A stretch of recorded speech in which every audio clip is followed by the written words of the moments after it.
Continuando el Catecismo de la Vida Cristiana por el Cardenal Robert Sarah. Capítulo 8. El misterio de la cruz. La obra de la redención. En el credo confesamos que Dios se encarnó por nosotros los hombres y por nuestra salvación. Al venir a este mundo, el Hijo de Dios no reclamó los honores y la gloria que merecía por derecho propio. Además de una existencia humilde y oculta, eligió también el supremo abajamiento de la pasión que debía conducirlo a la suprema elevación, a la gloria, a la derecha del Padre. Solo ese abajamiento llevado al extremo le pareció una expresión digna de su amor al Padre y del amor a todos los hombres, compartido por el Padre y el Hijo. El abajamiento, la kenosis de Cristo, no es solo una conducta obediente y humilde, sino un acto de renuncia de sí mismo, en la que el Hijo experimenta la gozosa libertad de la entrega plena al Padre por toda la humanidad. De modo que está constante cuando es amada, porque nadie tiene amor más grande que el que da la vida por sus amigos. La cruz es fuerza de Dios y sabiduría de Dios. Revela la fuerza del amor en su extrema debilidad. Y la respuesta a ese acto de amor del Hijo, plenamente entregado a la muerte, es el acto de la sobreabundante glorificación de Cristo por parte del Padre. Por eso Dios lo exaltó sobre todo y le concedió el nombre sobre todo nombre. De modo que al nombre de Jesús toda rodilla se doble en el cielo, en la tierra, en el abismo, y toda lengua proclame: Jesucristo es Señor, para gloria de Dios Padre. Tampoco la Virgen María comprende todo el alcance de su misión maternal hasta que se encuentra al pie de la cruz. Jesús, al ver a su madre y junto a ella al discípulo al que amaba, dijo a su madre: Mujer, ahí tienes a tu hijo. Luego dijo al discípulo: Ahí tienes a tu madre. Y desde aquella hora el discípulo la recibió en su casa. Con su muerte, Jesús, sumo sacerdote de los bienes que han de venir y de la nueva alianza, entra con su propia sangre en el santuario del cielo, consiguiéndonos así la liberación eterna. Solo en Él hay salvación. Esta convicción de las primeras generaciones de cristianos hunde sus raíces en el descubrimiento de que en Jesús todas las promesas de Dios han quedado cumplidas. Como dice San Pablo, todas han alcanzado su sí en Él. Jesús hace don de su vida divina a los hombres entregándola con plena libertad en la hora oscura de la cruz. Cordero degollado del sacrificio, pero vivo y glorioso, que guía al pueblo de Dios hasta el último combate. Señor de la historia y dueño de la humanidad entera. Nos ha amado hasta el extremo y se ha entregado por nosotros ofreciéndose en sacrificio de suave olor. Con su preciosa sangre nos ha rescatado, purificado y liberado de la esclavitud y de la vana conducta heredada de nuestros padres. La respuesta de la muchedumbre a Pilato, que se declara inocente de la sangre de Jesús, caiga su sangre sobre nosotros y sobre nuestros hijos. Un deseo que en la cultura judía era una fórmula de maldición. San Agustín la comenta a la luz de lo sucedido el día de Pentecostés. Sí, la sangre de Jesús volvió a caer sobre ellos y sobre sus hijos, cuando al nombre de Jesús fueron 5,000 los que se bautizaron. Era la sangre de Jesús que volvía a caer sobre ellos para purificarlos. Esta es la conmovedora respuesta del Dios de amor y de ternura a la crueldad y la perversidad de los hombres, como haciéndose eco de San Agustín.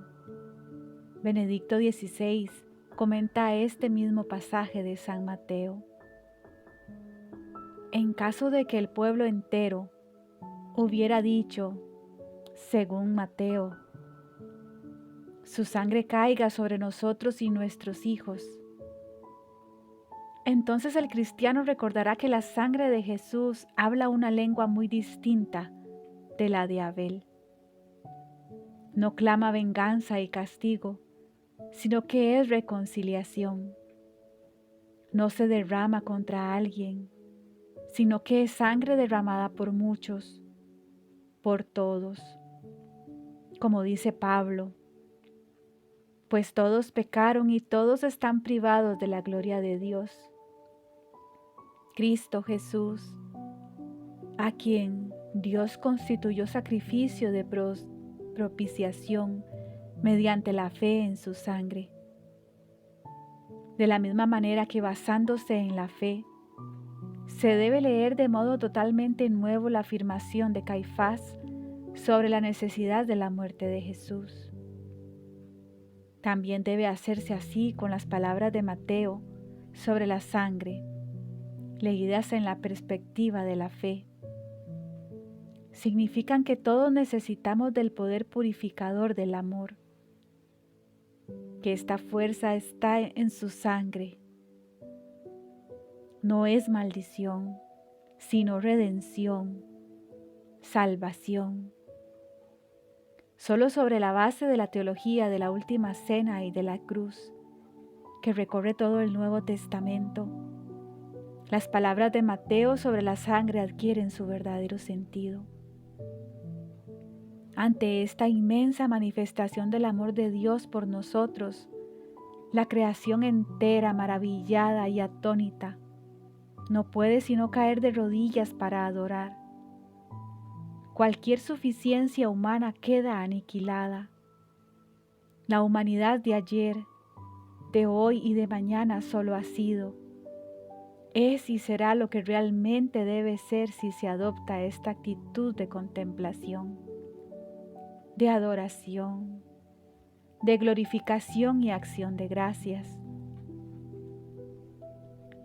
¿Por qué una pasión dolorosa? Ofendido por nuestros pecados, Dios entrega a su Hijo a una muerte dolorosa, cruel e ignominiosa para borrar nuestra deuda con Él. ¿Por qué quiso padecer tantos sufrimientos para concedernos su perdón? El propio Jesús aborda esta cuestión con los discípulos de Emaús. Esos 2 hombres que salen de Jerusalén arrastrando los pies para volver a su lugar de origen. En el trayecto se les une un desconocido que se acerca a ellos y les pregunta: ¿qué conversación es esa que traéis mientras vais de camino? Ellos se detuvieron con aire entristecido, y uno de ellos, que se llamaba Cleofás, le respondió: ¿eres tú el único forastero en Jerusalén que no sabe lo que ha pasado allí estos días? Él les dijo: ¿qué? Ellos le contestaron: lo de Jesús el Nazareno, que fue un profeta poderoso en obras y palabras, ante Dios y ante todo el pueblo. Como lo entregaron los sumos sacerdotes y nuestros jefes para que lo condenaran a muerte y lo crucificaron.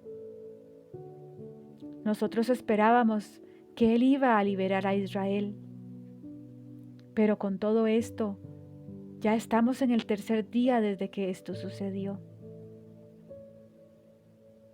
La respuesta del desconocido es una especie de reproche que contiene palabras muy fuertes, cuya traducción suele suavizarse con excesiva frecuencia.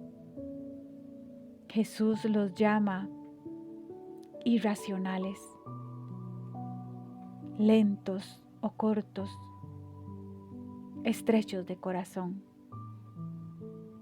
El corazón de esos dos hombres, en el sentido bíblico de centro de la persona, de sus decisiones y sentimientos, no está a la altura del acontecimiento. Cristo, porque se trata de Él, se muestra siempre muy severo con quienes están faltos de esperanza y de fe, con quienes quieren excluir el dolor de la misión del Mesías. Por eso los apóstoles, viéndose en una situación real de peligro, cuando el mar embravecido azota y zarandea su barca, escuchan del Maestro este reproche: ¿por qué tenéis miedo, hombres de poca fe? Carecer de fe y de esperanza significa no fiarse de Dios, dudar de su presencia y de sus capacidades de salvarnos. Así se entiende que después del primer anuncio de la pasión, cuando Pedro le dice: lejos de ti tal cosa, Señor, eso no puede pasarte, el Señor le replique con dureza: ponte detrás de mí, Satanás. Eres mi piedra de tropiezo, porque tú piensas como los hombres, no como Dios. El desconocido del camino de Emaús sabe que la piedra de tropiezo que hace trastabillar a sus discípulos es la tragedia de la cruz. Por eso dedica tiempo a hacerles ver con toda la claridad necesaria que la ley y los profetas convergen en ella. Solo a través del dolor y la humillación se abre el camino de la vida junto a Dios y se trabaja al servicio del reino. Seguramente les habló de Abel, de los justos y los profetas fieles a la alianza, víctimas de la persecución, de Jeremías, cuya suerte prefigura su propio desvalimiento en el umbral de la pasión, y de las grandes profecías de Isaías sobre el siervo sufriente. La severidad de Jesús va acompañada de una inmensa misericordia. Con su paciente catequesis hace entrar a los discípulos en el misterio de la cruz, mostrándoles que en ese mismo misterio se cumple todo lo anunciado por la Escritura. Una enseñanza que no es superflua para nosotros, ni para quienes hoy siguen planteándose la misma pregunta. ¿Por qué eligió Jesús salvarnos mediante un sufrimiento y una muerte tan cruel? A esta pregunta se le podría dar una respuesta en dos tiempos. En primer lugar, Dios es a la vez justo y misericordioso. Justo, es decir, premia a los buenos y castiga a los malos. Conviene entender bien estas palabras, como dice Jesús. Dios hace salir su sol sobre malos y buenos y quiere dar a todos su vida, que es la vida eterna. No se aleja de nadie. Somos nosotros los que, al alejarnos del amor y la luz, nos condenamos y nos castigamos, eligiendo la oscuridad y la muerte. Decir que Dios castiga a los malos significa que, después de haberles indicado en vano el camino que los habría llevado a la verdadera felicidad, deja que asuman las consecuencias negativas de su libre elección. Pero Dios no se para ahí, porque también es misericordioso. Viendo que todos los hombres son pecadores e incapaces por sí solos de hacerle justicia, les da un redentor en la persona de su Hijo único, para que, con su encarnación, su pasión y muerte, puedan expiar en lugar y en nombre de los hombres sus muchos pecados.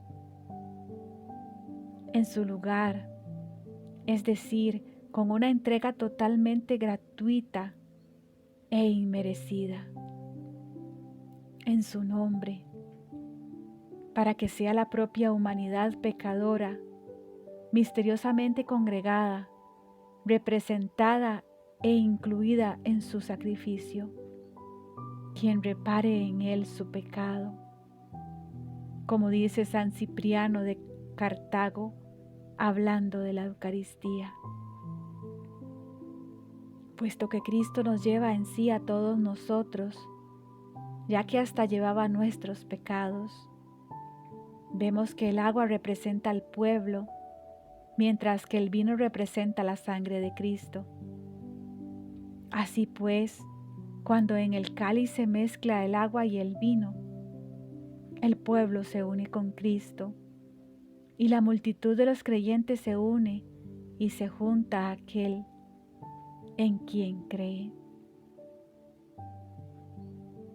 Es así como en el sacrificio de la cruz, la justicia y la misericordia de Dios pueden desplegarse sin perjuicio de la una ni de la otra. Pero este misterio de justicia misericordiosa nos reenvía, como a su raíz, al misterio del amor de Dios. Ese es el segundo tiempo de nuestra respuesta. Dios es amor. Sí, lo sabemos, pero ¿nos tomamos en serio esta afirmación?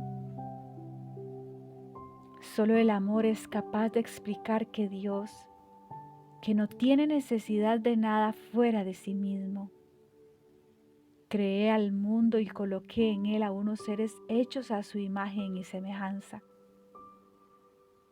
y venga en medio de ellos para rescatarlos de la muerte eterna que merecían a un precio tan alto. Y la expresión más sublime del amor es el dolor. El amor es entrega de uno mismo, y la entrega de uno mismo entraña renuncia, sacrificio voluntario por el ser amado. Dios se ha hecho hombre para manifestarnos ese misterio y amarnos visiblemente a costa de sí mismo, al precio de la sangre de su Hijo. El misterio de la cruz de Cristo sigue siendo un enigma si no damos un giro radical a la idea que espontáneamente nos hacemos del poder de Dios, el poder con el que nos quiere deslumbrar. No es el que habría podido manifestar, convirtiendo las montañas en polvo y cegándonos con su luz.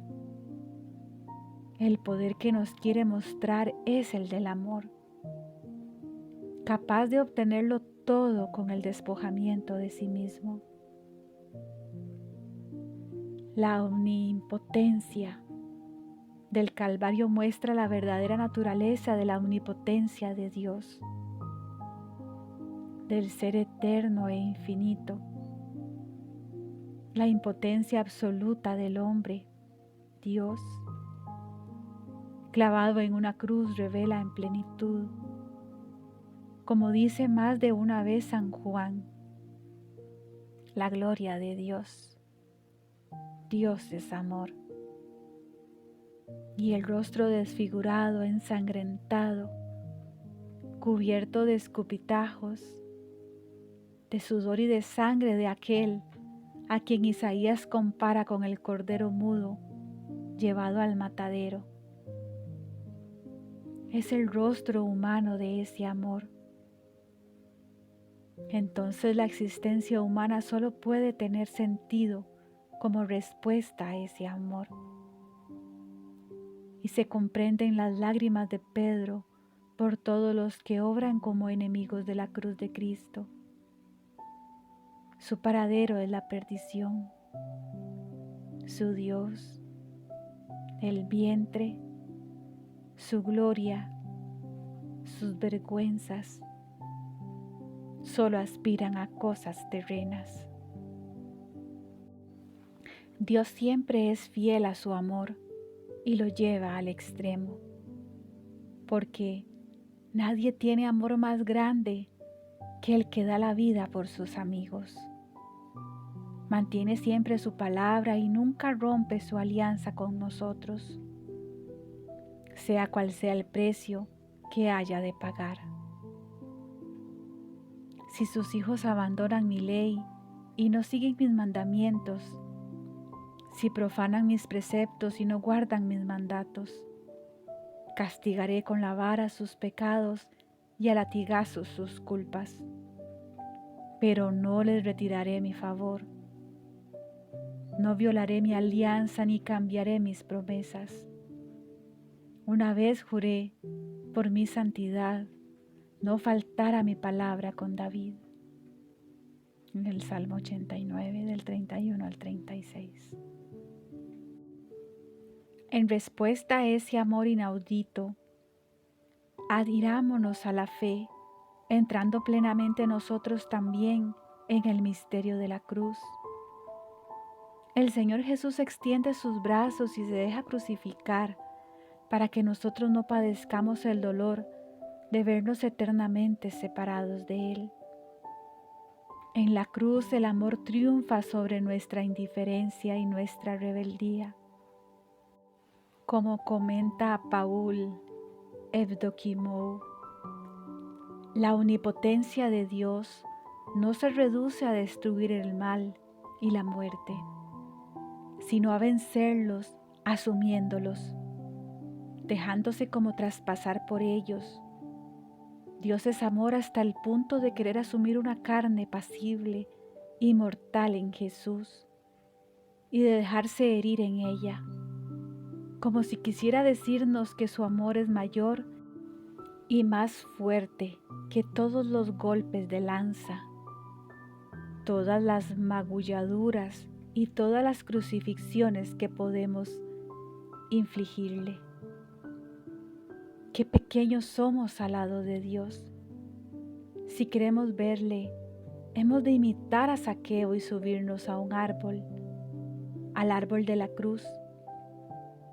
Sin la cruz el hombre camina a tientas en la noche de su ignorancia y la dureza de su corazón. Con la cruz su corazón se abre de par en par para acoger el torrente inagotable de amor, de perdón, de reconciliación y de paz que brota del corazón traspasado de Jesús, y para recibir el Espíritu Santo. La cruz es el centro de la historia. La cruz es el centro del misterio cristiano. Quien desvela el rostro del Dios invisible es un hombre desfigurado por el dolor. Como escribí en Dios o nada. La cruz es el centro del mundo, el corazón de la humanidad y el punto de anclaje de nuestra estabilidad. Todo lo demás es inestable, cambiante, efímero e incierto.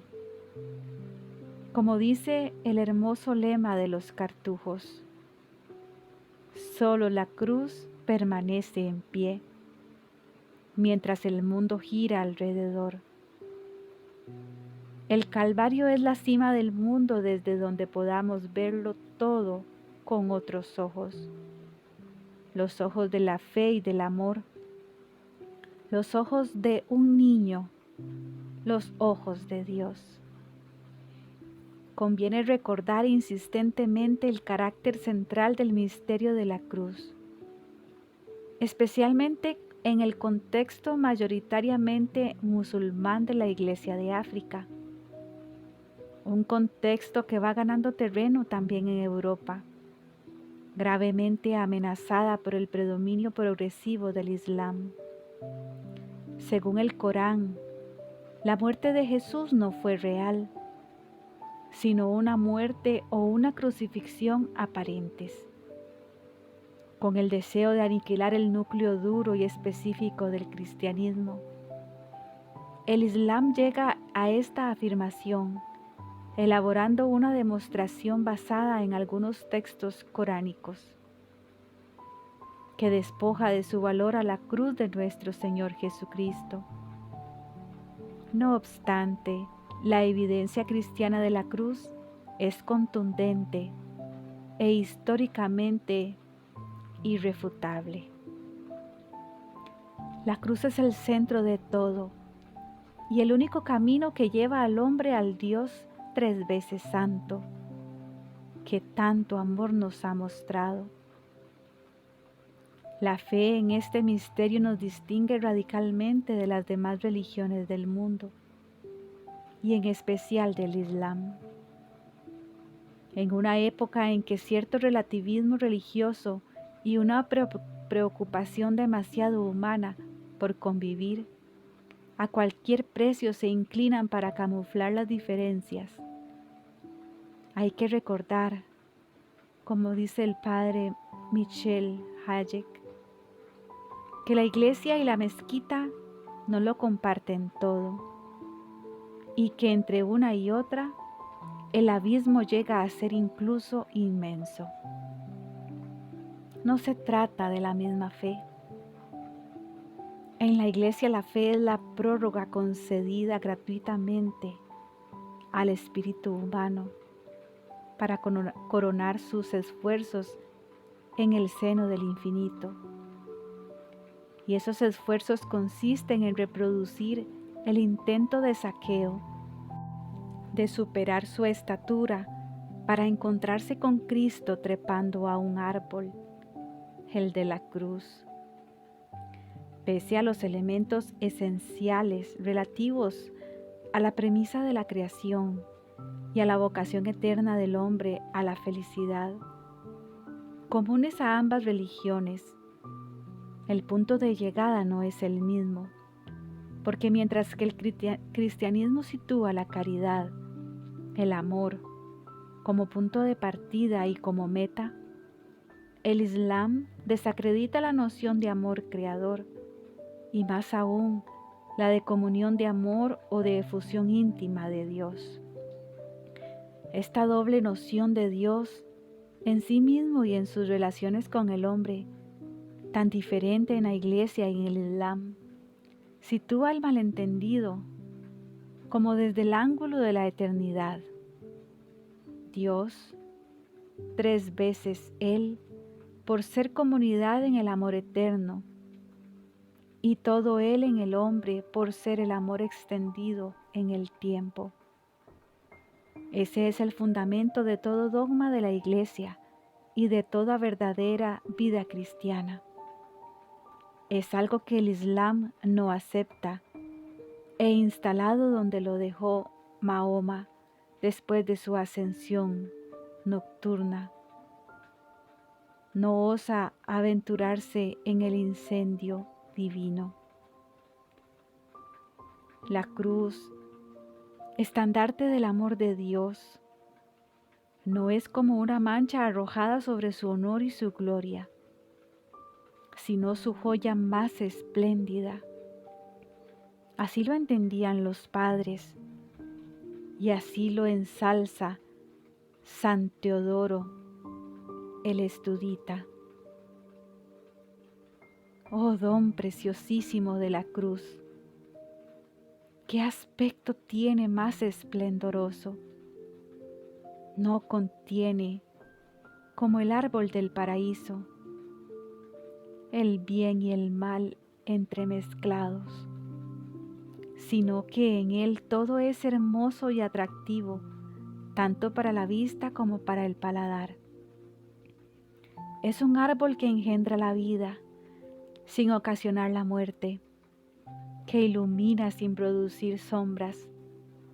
Si al principio un madero nos trajo la muerte, ahora otro madero nos da la vida. Entonces fuimos seducidos por el árbol. Ahora por el árbol ahuyentamos la antigua serpiente. Nuevos e inesperados cambios. En lugar de la muerte alcanzamos la vida. En lugar de la corrupción, la incorrupción. En lugar del deshonor, la gloria. No le faltaba, pues, razón al apóstol para exclamar: Dios me libre de gloriarme, si no es en la cruz de nuestro Señor Jesucristo, en la cual el mundo está crucificado para mí y yo para el mundo. Pues aquella suprema sabiduría que, por así decir, floreció en la cruz, puso de manifiesto la jactancia y la arrogante estupidez de la sabiduría mundana.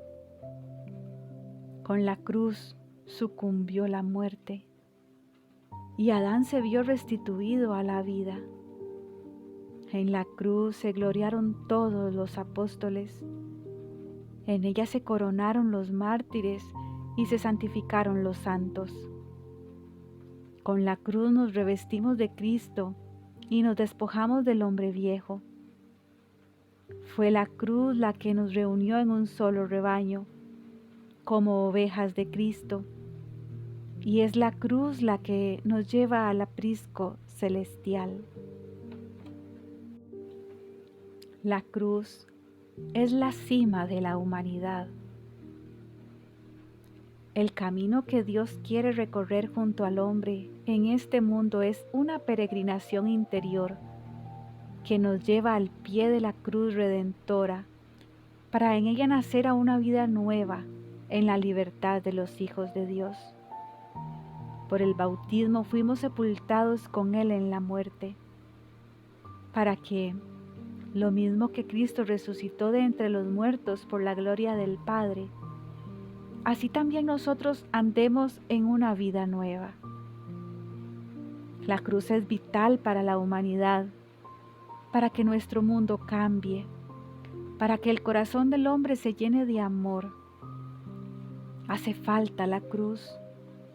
Por eso, el Papa Juan Pablo II, desde los inicios de su pontificado, confía la cruz a los jóvenes del mundo entero, para que la planten en todas partes y contribuyan así a transformar el mundo y a llevar la paz a las relaciones humanas. El perdón, la reconciliación y la cruz son el mundo, la manifestación de Dios y de su amor. La cruz revela el deseo inaudito de Dios de compartir plenamente su vida con el hombre, de revestirlo de santidad, de colmarlo de su amor, de su perdón y de su ternura de Padre. Igual que los israelitas mordidos por las serpientes enviadas para castigar las quejas del pueblo, podían salvar la vida si miraban a la serpiente de bronce que Dios ordenó a Moisés levantar en el campamento. Así a nosotros, para conservar la vida después de sufrir la mordedura abrasadora del pecado, nos basta con arrepentirnos y mirar al crucificado colgado del madero de la cruz, con la firme certeza de que un espíritu quebrantado, un corazón quebrantado y humillado, Dios no lo desprecia. La cruz es la señal distintiva del cristiano, una llamada a mirar a los demás, a amarlos, a perdonarlos como Dios los mira, los ama y los perdona. Solo conocemos realmente a Dios si miramos la cruz. El centurión pagano que vio morir a Jesús en la cruz reconoció el rostro de Dios en el dolor del crucificado y exclamó: verdaderamente este hombre era hijo de Dios. Es el mismo rostro divino que desveló Jesús cuando se arrodilló para lavar los pies a quienes lo iban a abandonar. Y tras ese gesto tan conmovedor dijo: quien me ha visto a mí, ha visto al Padre. Y yo y el Padre somos uno.